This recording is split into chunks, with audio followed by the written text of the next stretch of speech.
Well, after this one, CBA gets the victory 53-43 against a 3-3, now 3-4 Manalapan Braves team. Not the strongest game we've seen from CBA this year. Many flaws, many things that they're going to need to fix for their game against St. John Vianney this Saturday. Ryan, what did you see that kind of just didn't go well for CBA that normally would go well, attributing to their victories over 3 of the top 5 teams in the short conference? Yeah, I just think made a lot of sloppy plays. There were a couple of turnovers that shouldn't have been made. Maybe a couple fouls. They did foul a lot with 8 fouls in the second half. And overall, just not playing the best brand of basketball they've been playing all season. And I think kind of the theme of the season that we've seen a little bit is although they're 7-0, they're kind of playing up and down to their opponents a little bit with a statement victory over Marlboro, but now they're kind of playing the closer game against a team like Manalapan. So I'm excited to see what happens against SJV this weekend. Yeah, and kind of things did it get in their heads, right? After a 6-0 start, it's kind of tough to, all the attention they're getting, possibly the first #1 ranking in the short conference that CBA will have in the last 6 years. Took care of business. Now if they can take care of business on SJV, they will be that #1 rank. It kind of makes you think, did it get in their heads, right? In that first half, kind of like a shock to the system, right?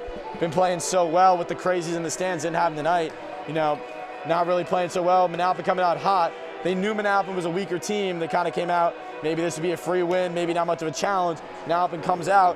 They showed it was a challenge, and they weren't here to play around.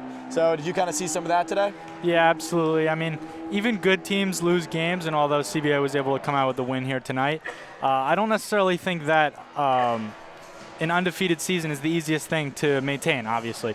So with a 6-0 start, as you were saying, they were definitely confident in themselves, but going against a 3-3 team like Manalapan, it's kind of hard to play the same brand of basketball you're playing against a really competitive team like Marlboro. And then, again, like you were saying, with the opportunity after beating Marlboro to potentially reclaim that #1 seed in the shore spot. The last time they had that was 6 years ago, I believe, when Pat Andre was the star of the team. Pat Andre, for those watching at home, is the all-time leading scorer at CBA. And I think that would just be a really huge accomplishment for the Colts. I mean, for such a storied program, as I was saying earlier, to be out of the #1 seed for such a long period of time, 6 years, it's kind of a huge thing. And to finally reclaim that, I think that would be a very, very special moment for this team.